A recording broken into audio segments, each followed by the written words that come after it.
In the quiet of her room, Ingrid stood before the mirror, her reflection staring back at her with an unsettling emptiness. Her shoulders were soft, her arms undefined, and a look of deep uncertainty clouded her eyes. In a hushed whisper, a promise to herself, she said, "Something needs to change. I need to change."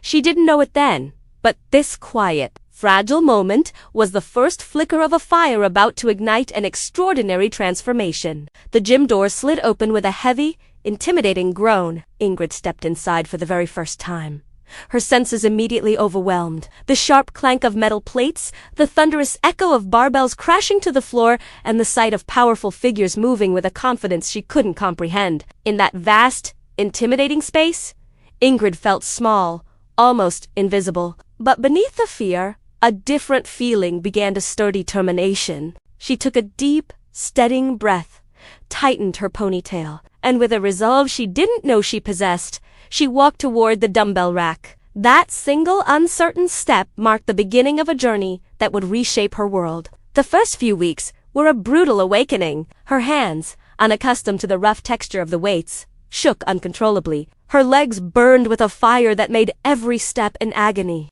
Her arms felt like jelly, refusing to obey her commands. Every single repetition felt like an impossible climb, every weight an insurmountable obstacle. With each passing day, a nagging voice of doubt grew louder.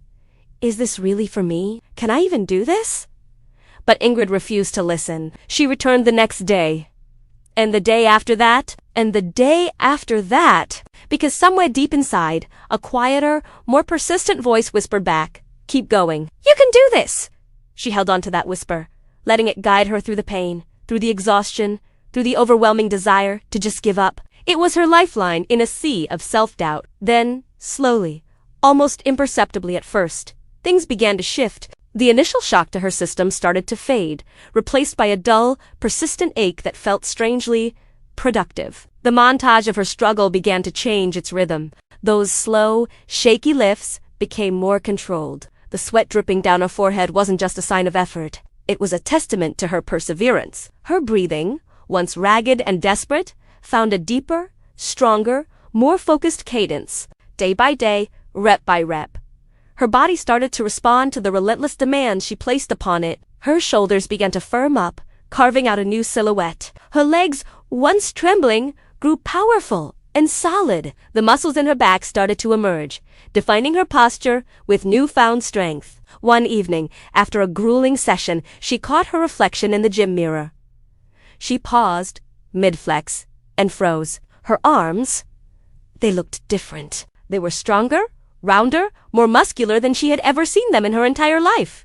It wasn't just a physical change. It was a visual confirmation of every drop of sweat, every moment of pain, every ounce of willpower she had poured into this journey. And for the first time in what felt like forever, Ingrid smiled at her own reflection, not because of how she looked, but because of how she felt. She felt strong. She felt capable. She felt proud. That smile was her first real victory. A prize earned not in a competition, but in the quiet, solitary battle against herself. The transformation accelerated, becoming something no one, least of all Ingrid, could have predicted. The music of the gym, once a cacophony of intimidation, now felt like the soundtrack to her rise. Fast cuts would show her deadlifting twice her body weight, the bar bending under the strain, her entire body a testament to raw power. Her veins would pop during bicep curls, a roadmap of the hard work etched into her skin. Sweat would explode off her as she pushed through the final, excruciating reps of a set, her face a mask of pure, unadulterated grit. Her presence in the gym began to change. Her posture was no longer hunched and uncertain. It was upright, confident, fearless. She walked with a purpose that turned heads. People started to notice.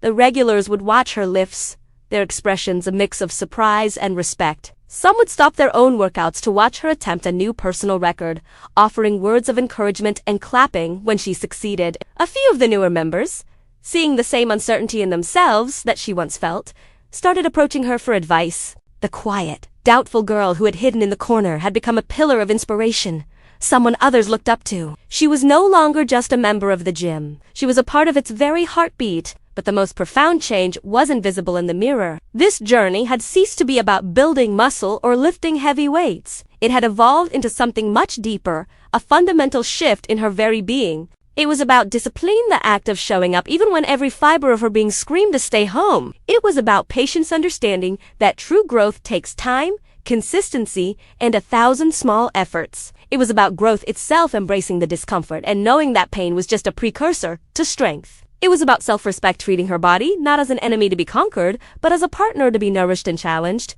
And most importantly, it was about believing in herself, truly and unconditionally. Ingrid learned that strength isn't built overnight. It's forged in the